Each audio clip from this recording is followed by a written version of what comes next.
Alors nous sommes aujourd'hui vendredi, on est le 9 Tammuz et nous sommes arrivés d'Av Lamed Gimel de Nedarim Lamed Gimel. Il nous restait hier, donc l'Agmara à la fin en bas de Lamed Bet Amoud Bet, les deux dernières lignes. Nous avons donc dit dans la Mishnah hier, il y a une différence entre ce qu'on appelle Mudar Hana'a Mehavero, Mudar Memeno Ma'achal. Quand un homme il s'interdit de profit de l'autre, c'est-à-dire il s'interdit de tout profit.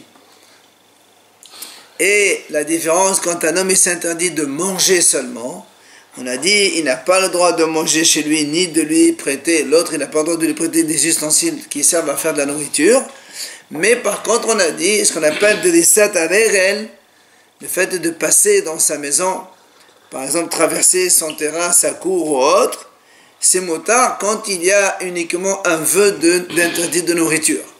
Alors que quand il fait un vœu de ne pas profiter, même cela, il n'a pas le droit puisque il marche dans sa maison.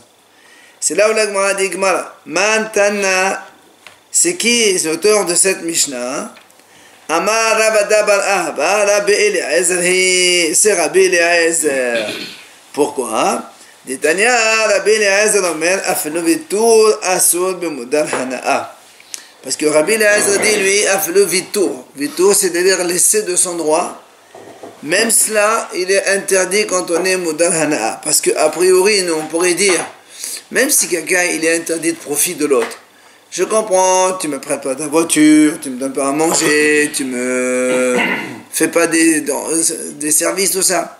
Mais marcher dans ta maison, sur le sol de ta maison, quel mal y a-t-il? Normalement, ça devrait être permis. C'est pour ça que l'Agmara pose la question, qui est l'auteur? Il dit non, c'est Rabbi Eliezer que lui, il dit que même le vitour, qu'on appelle vitour, c'est-à-dire, ça va, je laisse, pas grave.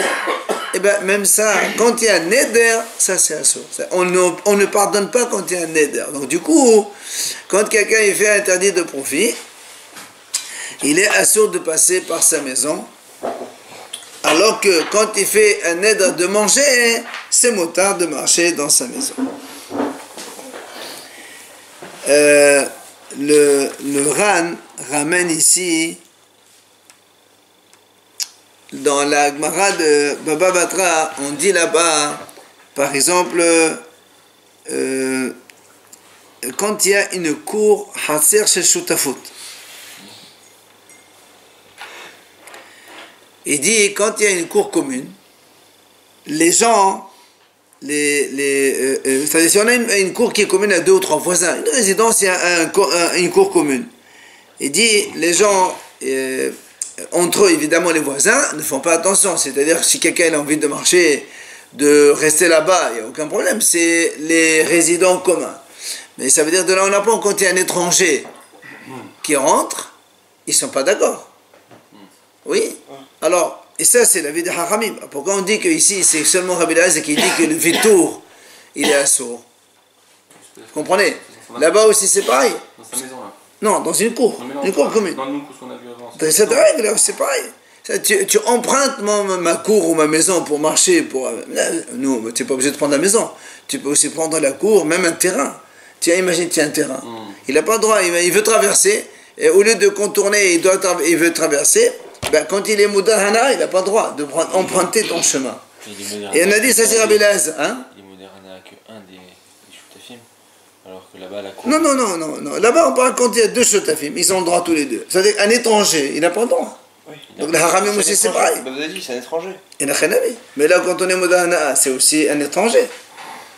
Et là-bas, c'est les Haramim qui disent ça, c'est pas Rabbi Eliezer. Pourquoi ici on dit, la Mishnah qui sait, c'est Rabbi Eliezer. Haramim aussi, ils disent comme ça.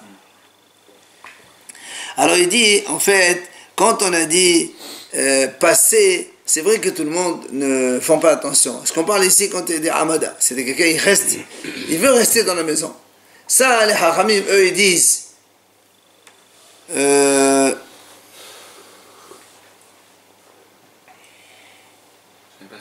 c'est ça, voilà, c'est ça. Les Hachamim, quand est-ce qu'ils ont dit interdit entre quand des voisins, ils sont ensemble et pas un étranger? Pas qu'un étranger passe. Pour eux, un étranger, il peut passer, il n'y a pas de problème. Mais qu'un étranger s'arrête, il reste là-bas pour autre chose, il n'a pas le droit. Mais pour passer seulement, les Haramim lui permettent. Alors que Rabbi Eliezer, lui, même passer seulement, il interdit. C'est pour ça qu'on dit chez nous, l'auteur c'est Rabbi Eliezer, c'est pas les Haramim. D'accord? Alors, on va dans la dernière ligne à la fin. On a dit celui qui a fait un vœu de ne pas profiter du manger du prochain, ce prochain-là, il n'a pas le droit de lui prêter ni un tamis, ni une meule, ni un four, etc., etc., etc. La Gemara, dans la première ligne ici, la Gemara dit, je ne comprends pas. Quelqu'un, il a fait un vœu de ne pas profiter du manger de l'autre. En quoi c'est interdit qu'il me prête sa casserole, sa cuillère ou autre chose? Le manger, c'est le manger. Et s'il commence à te prêter la casserole, de peur que tu vas manger chez lui après. Non, il n'y a pas. Quel rapport? Moi, on n'est pas dit que je suis allé chez lui. Moi, je fais un vœu de ne pas manger chez lui. Je lui demande de me passer une casserole. Quel mal est-il? Je ne peux pas manger chez lui avec la casserole. Mais ça, c'est interdit de lui passer la casserole aussi? On a dit oui. Parce qu'on a dit que même... C'était un autre... Non, on a dit dans la Mishnah, quand on fait un vœu de ne pas manger chez le prochain, enfin, de ne pas profiter des profits alimentaires de l'autre, eh bien l'autre ne peut pas nous prêter, même pas une casserole, un tamis, tout ça. Même ça, on n'a pas le droit, parce que ce sont des accessoires pour manger. Alors, on m'a dit comment? Moi, j'ai fait un vœu de ne pas manger, j'ai pas fait un vœu de ne pas toucher la casserole. Quel rapport avec la casserole ou avec la meule ou avec le four? Amar Rabbi Shimon ben Lakish, Be'omer hana'at ma'acharcha alay. Il dit en fait, Rabbi Shimon ben Lakish, il dit, le monsieur, il n'a pas dit je fais un vœu du manger, mais il a dit le profit de ton manger, il est interdit pour moi. Le profit de ton manger, c'est-à-dire tout ce qui est nourriture de toi, il m'est interdit. Alors là, moi, a dit très bien. Là aussi, je peux poser la question. C'est-à-dire, toutes sortes de profits, il est interdit. Dans le sens, par exemple, avant, on a vu ça déjà, comment les gens ils se soignaient quand ils avaient des plaies.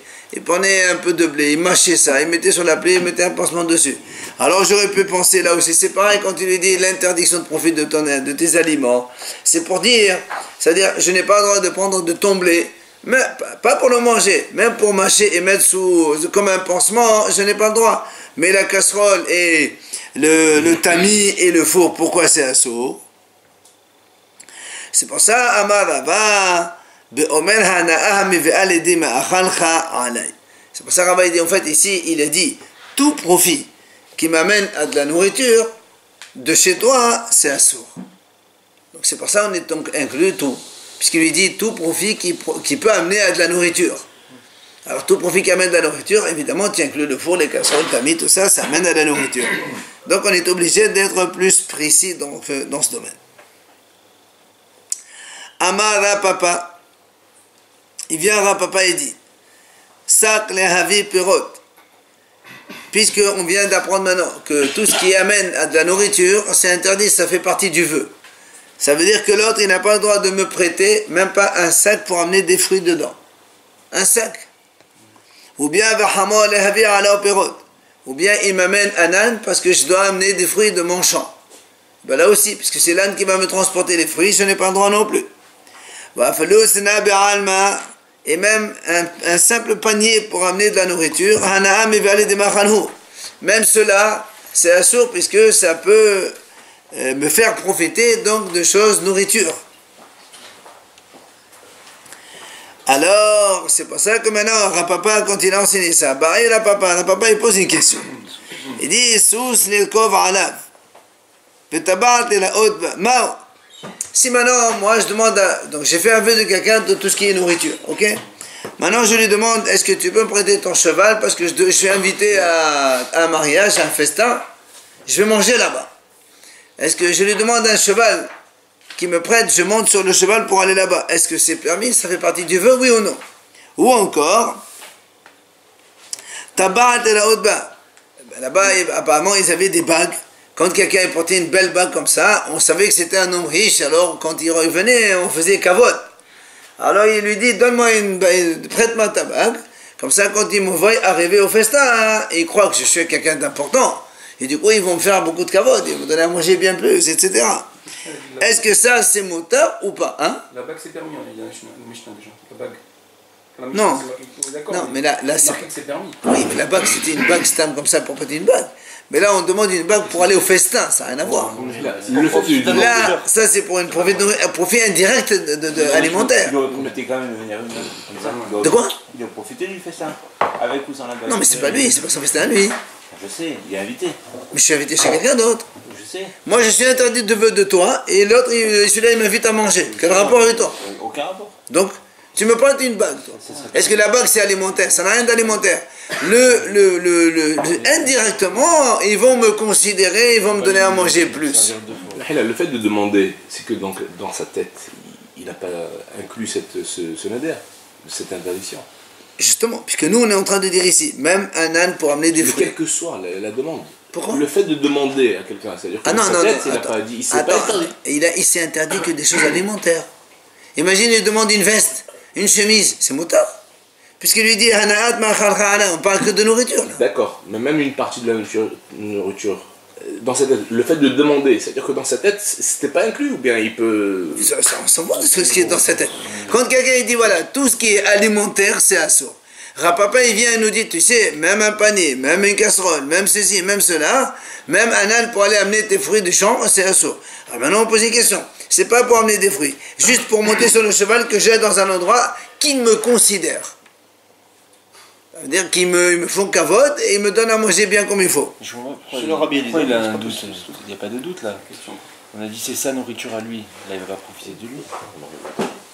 Non, là encore, On a dit Anna, indirectement, hein, c'est un profit. Anna, Amivia, l'idée Ma'achalecha. Non, Mais c'est pas Ma'achalecha, Mais c'est Ma'achal du non, qui fait le non, festin. non. Hana'a, toute chose qui t'appartient, qui peut m'amener à un profit alimentaire. Quand tu me prêtes le panier pour aller acheter les fruits au marché, je ne vais pas manger tes fruits. Mais c'est le panier qui me permet de manger. Mais alors pourquoi c'est marqué Ma'achalecha? C'est C'est pas Ma'achalecha, c'est Ma'achal. Non, si tu veux, j'ai compris. Hana'a, donc Hana'a de tes kilim qui m'amène à mon ma'achal. C'est les kilim de toi. Troisième question, il dit Mefsaq ou Mezal be'ar'ay mai. Imagine qu'il doit aller au festin et il doit juste faire un raccourci par son champ. Est-ce qu'il a le droit ou non? Ça, c'est les questions. Tashma, l'agma a dit voilà, on va essayer de répondre. On a dit dans la Mishnah, Aval, Mash'ilu, Halour, Vitalit, Nizamim, Vitabaot. Dans la Mishnah, vous vous rappelez, on a dit comme ça, si quelqu'un il a fait un vœu de Ochen Nefesh, il n'a pas le droit donc de lui prêter le moulin, la truc, le four, etc.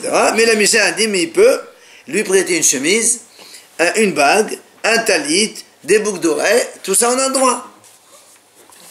Alors, le a dit, Hechidami. Le a dit, de quoi on parle ici? Et l'image, si tu me dis, Stam comme ça, il dit, prête-moi une chemise, pas pour se montrer. Il a besoin d'une chemise, il n'a pas de chemise. Est-ce que tu as besoin de me dire ça? Ça n'a rien à voir, ça n'a rien d'alimentaire, ça. Je te demande une chemise, je te demande une bague, je te demande un talit, je vais à la synagogue, je fais la prière avec. Ça n'a rien d'alimentaire. Alors pourquoi la Mishnah me le dit? Oh, n'est-ce pas qu'on est obligé de dire en fait que la Mishnah parle de notre cas justement, que quand Dieu dit prête-moi ça, c'est parce que je vais aller manger avec ça. Et donc la Mishnah dit qu'on a le droit de le faire. Donc tu vois bien la réponse, c'est oui, on a le droit. L'Agmara dit là, non. L'Agmara dit non, pas du tout. C'est pas ça du tout. En vérité, la Mishnah, elle parle pas dans le cas où il va te prêter ce talit ou cette bague ou autre pour te montrer. Elle parle comme ça, simplement. Tu veux qu'il te prête une bague, une montre, etc. Mais c'est pas pour se montrer pour un profit alimentaire. Tout simplement, c'est pas ça qu'on a dit que c'est moutard. Alors dans ces cas-là, on pose la question, hein, à quoi c'est Khalimema, tu as besoin de me dire ça? Alors l'Agma a dit, c'est vrai, je n'ai pas besoin de te le dire. Seulement,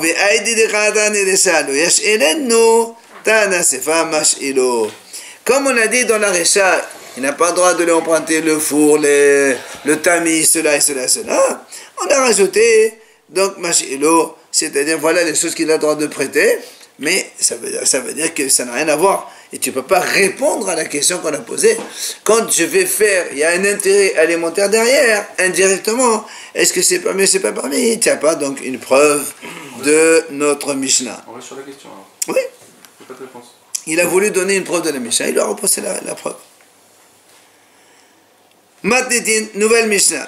וכל דבר שאין עושים בו אוכל נפש, מקום שמזכירים כבהן אסור. On a dit donc, rappelez-vous, quand quelqu'un il a fait un vœu de ne pas profiter des choses alimentaires, donc tout ce qu'il faut, alimentaire, casserole, tout ça, il n'a pas le droit, mais un talit, une bague, etc., on a le droit. Via la Mishnah précise, même ces choses-là qui n'ont rien à voir avec la nourriture, si maintenant dans cette ville-là, on ne prête pas, on loue ces choses. Tu loues un talit, tu loues une bague, tu loues... Et bien dans ces cas-là, évidemment, c'est assourd. Parce que quand tu loues chez lui, et lui, il te le donne gratuitement, l'argent de la location, ça va te permettre d'aller manger avec. D'accord? Si, imagine, dans la ville, si tu as besoin d'une bague, et tu dois payer 10 € la journée. Et lui, il te donne gratuitement. Donc il t'a fait gagner 10 €. Avec tes 10 € tu vas manger. Donc c'est profit alimentaire. Ça va chercher loin. Ça, c'est ce qu'il lui dit. Mais l'interdiction, elle est que dans un sens. C'est que celui qui loue, mais celui qui vend, enfin celui qui... Non, non, mais moi je fais un vœu de toi de ne pas manger chez toi. Ok? Toi tu me dis, si tu veux me louer ta voiture, il n'y a pas de problème.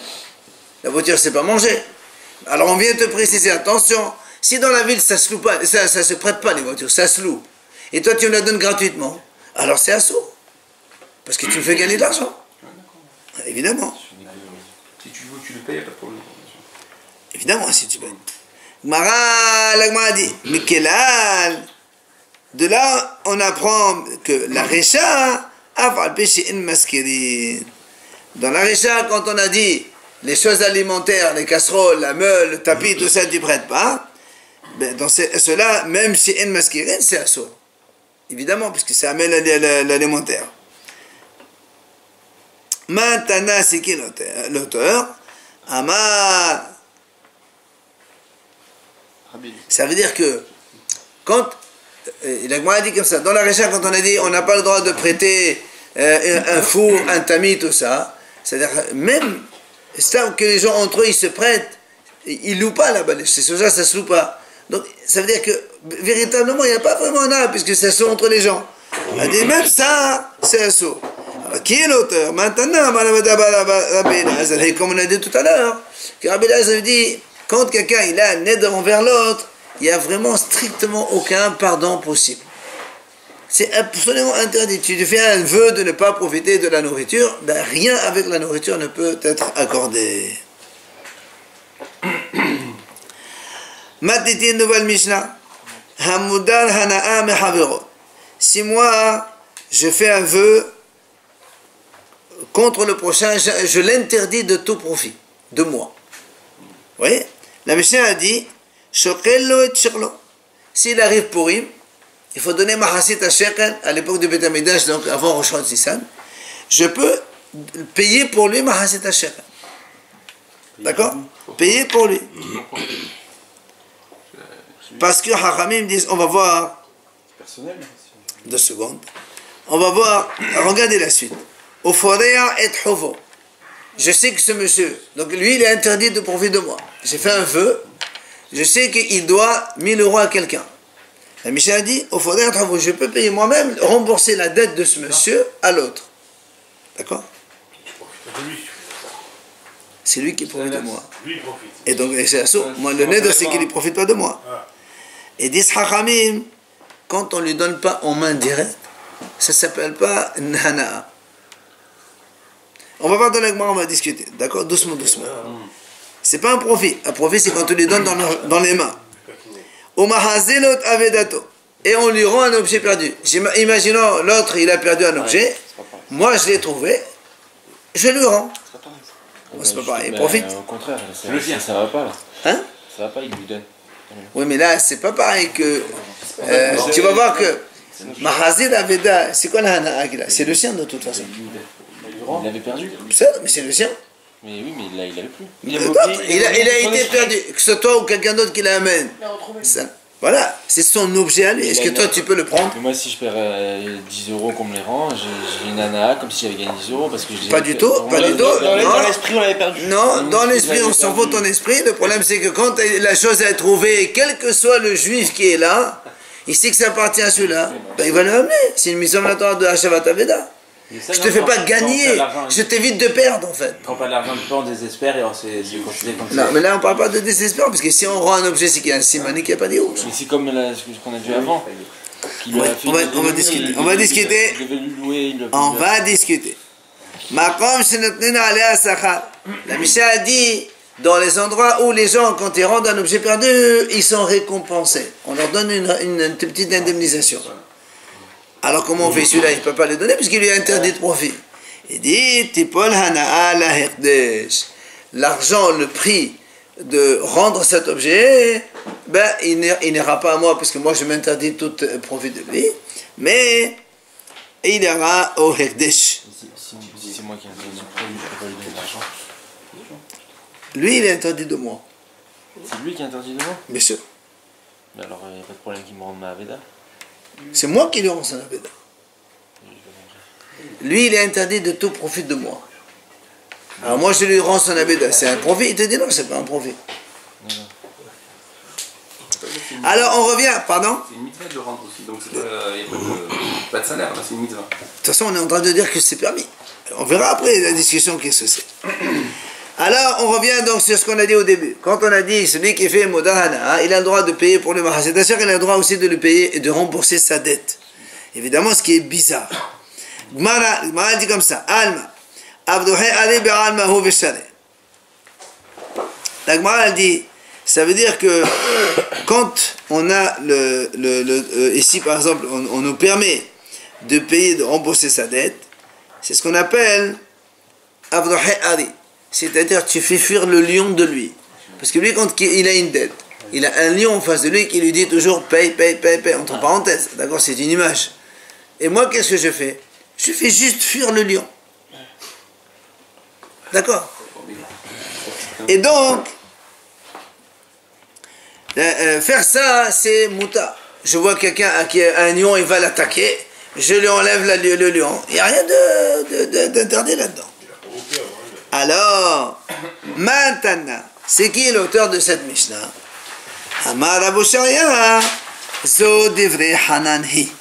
C'est le personne de parole de Hanan. On va appeler Hanan dans Hanan ben Abi Shalom, donc tout pas on l'a vu il n'y a pas longtemps. Il dit là-bas, quand un homme, il est parti en voyage, et il arrive, un monsieur, il laisse sa femme seule, et un monsieur, il vient et il lui donne de l'argent pour qu'elle achète à manger. Le voisin. Ouais, voilà. Il revient le mari, là-bas il y a une mahlok entre Hanan et Ibn Kohanim Gdolim. Hanan il a dit, Hanan dit, bah, il ne peut rien réclamer au mari. Alors que Ibn Kohanim Gdolim ne disent pas du tout, monsieur. Il va demander la dette, et c'est une dette, et que le monsieur doit rembourser. Or, bon, en restant avec Hanan, il dit quoi? Il a laissé son argent, capital, Gimenut Hasadim, que tu as fait Hasakobok. Donc, c'est-à-dire que quand quelqu'un il rembourse, comme ici, il paye, entre parenthèses, une dette de quelqu'un, ça ne s'appelle pas payer une dette, ça s'appelle Mavriah Ali. La femme, elle avait faim, tu l'as donné à manger, Hazakobok. D'accord? Ça ne s'appelle pas Hana, parce que si ça s'appelait Hana, le monsieur il aurait dû rembourser. Et comme on a dit non, alors c'est bon. Donc ça, c'est la Mishnah qui nous dit, la Gemara nous dit, l'auteur de cette Mishnah, c'est Hanan. Rava Amar, il vient Rava et dit non, pourquoi? Moi je peux te dire que même les autres Haramim ils sont d'accord avec cette Mishnah. Tu me dis comment? Pourtant, les ils ont dit le contraire. Quand le mari vient, il faut qu'il rembourse. Donc il y a un profit, donc il faut rembourser. Alors ici, si il faut rembourser, alors il y a un hana, on n'a pas le droit parce que c'est Moudal hana ici. Donc m'a dit non. Gabé Moudal hana, elle m'a dit, c'est parce que ici on parle dans un cas où le monsieur, il a, quand le monsieur il a prêté de l'argent à l'autre, il lui a prêté dans l'intention de ne pas lui réclamer. D'accord? Je prête de l'argent à quelqu'un avec l'intention de ne pas réclamer. C'est-à-dire, s'il vient me rembourser, qu'il me rembourse. Sinon, jamais j'irai le réclamer. Donc, il n'y a pas de lion ici. Donc, tout le monde est d'accord qu'on peut. Mais non, au contraire, c'est permis. Il n'y a aucune hana. Puisque, de toute façon, même si moi je ne rembourse pas, jamais lui viendrait te réclamer l'argent. Une dette. Mais lui, il te dit, voilà, jamais je ne réclame. Donc, il n'y a aucun lion, il n'y a rien du tout. Il n'y a que de l'argent. Mais la permission, c'était quand on a dit qu'il y a le lion. Exactement. Et justement, et ça c'est Hanan qui a dit ça. Selon les autres, c'est pas mauvais Hanan, tu dois rembourser. Et comment ici il rembourse alors que c'est assourd? Il dit non, ici on parle dans un cas où le monsieur lui a dit je te prête, mais je te réclame. Il y a beaucoup de gens, des fois ils donnent de l'argent, ils disent prête-moi, il dit d'accord, prête, mais en fait ils donnent dans l'intention de d'accord, pas prêter, débrouille-toi avec. Ok? Des fois il vaut mieux. Dites-nous, comme la mention, l'agma dit, Hanan, qu'est-ce qu'il a dit Hanan? Il nous rappelle ça, on le sait déjà, on l'a vu. Dites-nous, Mishalah Hamdinat Ayam, quelqu'un il est parti en voyage là-bas, loin. Et il est venu, il a donné de l'argent pour que sa femme puisse manger. Hanan Amar, Ibedet Ma'antaf. Hanan il dit, voilà, il a perdu son argent. Il ne peut rien réclamer au mari. Comme il a dit, il a laissé son argent à l'Qan Hassavi. Nihalqo ala bnei kohanim gedolim. Ve'amro, ishava kama Hassavi ton. Les enfants des kohanim gedolim, eux, ils n'étaient pas d'accord avec lui. Comme on a vu dans la Mishnah là-bas, il dit, qu'est-ce qu'il fait alors ce monsieur? Il va jurer combien il a dépensé, et le mari, il lui rembourse. Amar, Rabbi Dosa ben Halkinas, qui est d'Evrehem. Et Rabbi Dosa ben Halkinas, il dit comme ça, comme les Bnei Kohanim Gedolim, comme quoi il doit rembourser. Amar Rabban Yohanan ben Zakkai, il a fait Amar Hanan, et Rabbi Yohanan ben Zakkai, lui, il n'est pas d'accord, il est plus d'accord avec Hanan, comme quoi, eh bien, il a laissé son argent à Al-Qan Nasevi, ben, va attendre. Maintenant, là, moi, a dit, pourquoi? Parce que on a ici, rappelez-vous, on a dit qui est l'auteur de notre Mishnah? Rav Oshaya a dit c'est Hanan. Et Rava a dit ça peut être même les Kohanim Gedolim. Il faut rappeler. Rav Oshaya a dit c'est Hanan, parce que Hanan a dit quand quelqu'un il paye à manger pour une femme, il ne peut rien réclamer au mari. C'est pas ça ici aussi la même chose. Quand quelqu'un il doit une dette, moi je peux, même si Moudal Hana Amamine et l'autre, je peux rembourser sa dette. C'est pas une Hana, c'est Mavriah Ari. D'accord? C'est fuir le lion. Ça, c'est la réponse de Rav Oshaya. Et la réponse de Rava, elle, non, ça peut être les Kohanim Gedolim, ça peut être tout le monde peut être d'accord avec ça. Seulement ici, on parle d'un cas où le monsieur, il a dit, je te prête dans l'intention, je ne viendrai jamais te réclamer l'argent. Alors, on veut savoir pourquoi Rav Oshaya, il a répondu comme ça, il n'a pas voulu la réponse de Rava, et pourquoi Rava, il a répondu comme ça, il n'est pas d'accord avec la réponse de Rav Oshaya. C'est ce que l'Agma a dit. Rava, pardon? Si on parle de dette, ça marche plus que comme Rav Oshaya. Mais on parle de dette, C'est justement. alors, oui. Pourquoi? Et l'autre, c'est même pas une dette, il lui laisse. Ben c'est ça. C'est une dette, mais je te laisse quand tu veux rembourser. Rava, le Hamak et Rav Oshaya. Pourquoi? Évidemment. Rava, il te dit, moi, je préfère ma réponse à moi. Pourquoi? Parce que c'est mieux d'avoir une Mishnah qui marche selon tout le monde que de faire une Mishnah avec Hanan contre les autres. Donc c'est pour ça que Rava, il a préféré sa réponse. Comme quand on parle ici d'un cas où le prêteur, il lui a dit, je te prête, je ne te réclamerai jamais. Et donc quand quelqu'un il a payé pour le dette, ça ne s'appelle pas rembourser, ça ne s'appelle pas un profit, puisque l'autre il aurait pu ne pas payer. Et donc Rava, il a préféré cette réponse. Plutôt que celle de Rav Oshaya, qui a dit que la Mishnah, l'auteur, c'est Hanan seulement et pas les autres. Okay. Maintenant, Rav Oshaya, lui, il a marqué là-bas. Rav Oshaya, pourquoi il n'a pas dit comme Rava? Il dit non, c'est le Nefra, monsieur le Nefra. Il dit parce que, imaginons, on prend la réponse de Rava. Qu'est-ce qu'il a dit Rava? C'est un monsieur qui l'a prêté dans l'intention de ne pas lui réclamer. Il dit si on permet ça, demain, il y aura un cas où le monsieur il va prêter vraiment pour que l'autre il lui rembourse. Et celui qui a fait Moudal Hana, il dit moi je me rappelle la dernière fois, j'ai payé sa dette. Il ne fait pas de différence avec dans l'intention de ne pas rembourser, dans l'intention de rembourser. Or, si quelqu'un il prête réellement dans l'intention de rembourser et qu'il peut lui réclamer l'argent, et toi tu vas payer à sa place, selon les Kohanim Gedolim, c'est sûr que ça saute.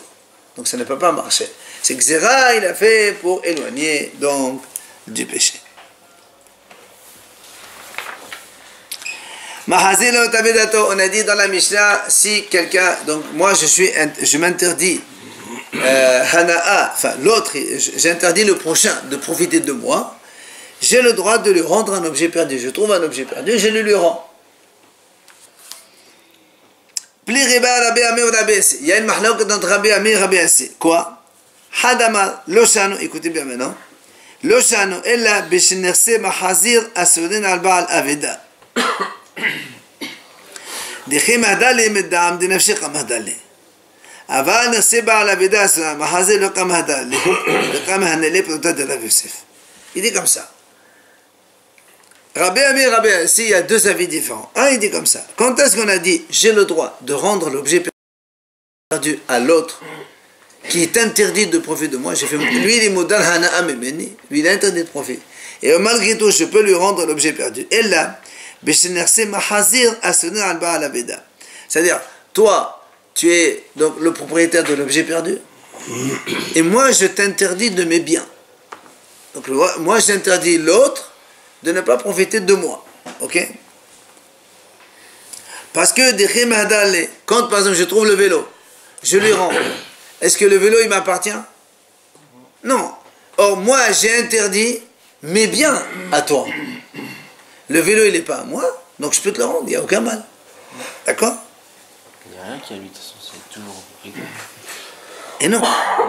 Quand il trouve une aveda. Non, là il dit comme ça. On parle du cas où, moi, celui qui rend l'objet, j'interdis l'autre de profiter de moi, de mes biens. D'accord? Or, quand je trouve le vélo, c'est pas mon bien. Mais tout la Veda, c'est pas mon bien. Ça n'a pas d'importance. Je ne suis pas en train de dire que la Veda, c'est mon bien. On est en train d'expliquer pourquoi je peux lui rendre le vélo.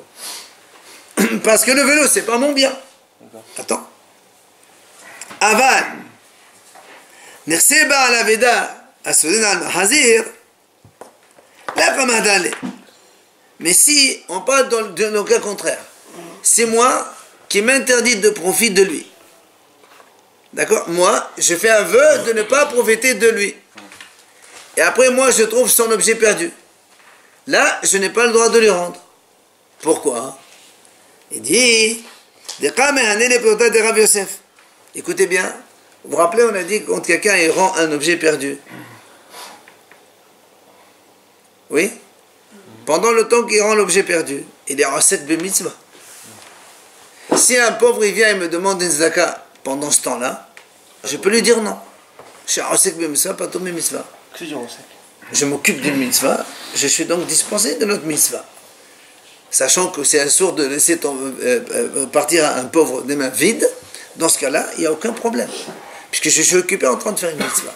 Donc, si lui, si moi je m'interdis les objets de l'autre, donc je n'ai pas le droit de profiter de lui, de tous ses profits. Si je trouve son vélo, pendant le trajet que je suis en train de faire pour lui rendre son vélo, si un pauvre il vient, il me demande la zaka, je lui dis non. Donc j'ai gagné 1 euro pendant le trajet de rendre l'objet. Donc grâce à lui, j'ai profité, j'ai gagné 1 euro. C'est pour ça lui il dit dans ce cas-là, j'ai pas le droit. Ça c'est un avis. Vous voyez un petit peu où ça va. C'est quoi, j'ai pas le droit? J'ai pas perdu l'occasion. Je suis en train de faire une mitzvah. Ouais, mais tu peux le temps d'aller à la. C'est comme ça. On sert mes mitzvahs, pas tous mes mitzvahs. C'est pas tour, mais on sait pas à sourd. Pas tour, donc j'ai gagné. Oui, mais pas à sourd. Si j'étais pas en train de rendre le vélo, un pauvre me dit Zdaka, je suis obligé de lui donner. Et là, grâce à lui, je ne donne pas. J'ai gagné 1 euro dans ma poche. Enfin, d'accord, mais on n'a pas le droit. Pourquoi 2 mitzvot en même temps, ça ne marche pas? Non, je ne parle pas que tu. Est-ce que tu es obligé de faire 2 mitzvot? Non, je ne suis pas obligé. Si je veux, c'est vrai. Je peux très bien. J'ai de l'argent, je peux le donner en même temps que je rends le vélo, c'est pas un problème ça. Ouais. Mais là, on parle, est-ce que je suis hayab de faire la mitzvah ou pas? Je ne suis pas hayab. Il y a des gens qui veulent se limiter au minimum, au strict minimum. Pourquoi, si par exemple, tu vois, il y a un pauvre, on est obligé de lui donner? Tout à la main, tu es obligé, monsieur. Et donc, oui. C'est ça. Je suis interdit de prouver de l'autre. Alors qui de qui? C'est ça le problème maintenant. Quand on parle de l'objet perdu, qui de qui? Tout à l'heure on l'a dit. Si moi, je interdis lui de profiter de moi. Donc quand je trouve le vélo, je lui rends. Il n'y a aucun problème, il ne profite pas de moi. Maintenant, si on dit que c'est le contraire, c'est moi qui m'interdis de profiter de lui. Alors lui il dit dans ces cas-là, je ne peux pas lui rendre le vélo. Pourquoi? Parce que en rendant le vélo, ils sont en train de gagner de l'argent. D'accord, donc un modèle Anna Mechavero, on peut le comprendre de deux façons. Évidemment, modèle Hana Merhavo, qui de qui? Interdit de profiter du prochain. Qui de qui? Moi de la victime ou la victime de moi? Ça se comprend dans les deux sens. Ça c'est un avis. Si on dit qu'à cause de lui j'ai raté une mitzvah, J'ai pas raté, où je suis rendu? mais le pauvre je l'ai pas donné. J'ai pas raté, je suis en train de faire une mitzvah. Je rate pas. Quand tu es en train je sais pas, tu as les tefilines sur toi, je sais pas, tu fais une mitzvah, tu n'es pas obligé de faire une autre mitzvah à côté. Il n'y a aucune obligation. Alors voilà l'autre avis maintenant.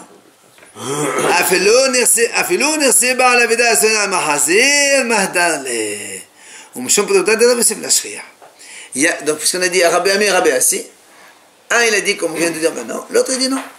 Même lorsque moi, je m'interdis de profiter de lui qui a perdu l'objet, je suis quand même obligé de lui rendre dans le vélo. Tu vas me dire, mais voilà, tu as gagné 1 euro que tu ne donnes pas.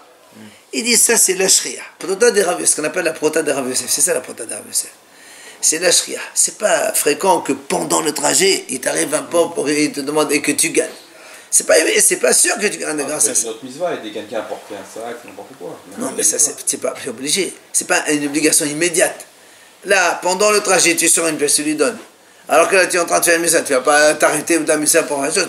Tu commences une mitzvah, tu es obligé de la terminer. Tu ne peux pas faire autre chose. Qu'est-ce que c'est? En plus, il perd pas d'argent. Ça veut dire, par exemple, moi je vais une mila, Dans ce cas-là, oui. il y a un pauvre, tu n'es pas obligé de lui donner. Pourquoi assister à une mila, c'est une mitzvah maintenant? Pourquoi? Bien sûr. C'est pas une mila? Non, mais la brit mila, faire la brit mila, c'est une mitzvah en soi-même. C'est bien d'assister à une brit mila. C'est une mitzvah. Il n'y a pas marqué dans la Torah, c'est une Chaque mitzvah. fois, c'est une mitzvah. Il n'y a pas marqué que c'est une mitzvah d'assister à une brit mila. C'est pas marqué. C'est pas une mitzvah de la Torah. Pour une brit mila, c'est une mitzvah. C'est pas marqué dans la Torah qu'assister à une brit mila, c'est une mitzvah. Point à la ligne. Est-ce que j'ai dit c'est vrai?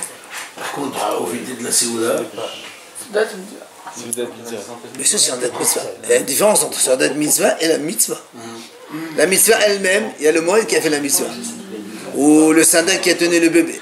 D'accord? Les autres, ils assistent à une mitzvah. Hibouv mitzvah.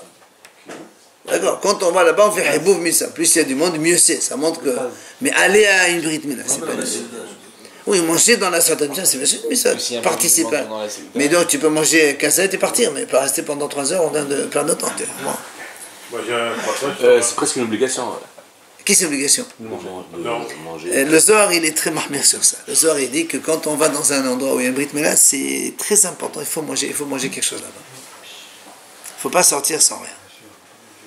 Donc, on voit ici, en fait, la mahloket entre Rabbi Ami et Rabbi Assi. Un, il pense comme ça, un, il pense comme ça. À propos, d'accord, de est-ce que c'est qui modahana, de qui est-ce que le bahazir, celui qui rend l'objet à celui qui a perdu, ou bien c'est celui qui a perdu par rapport à celui qui a rendu l'objet. D'accord? C'est intéressant.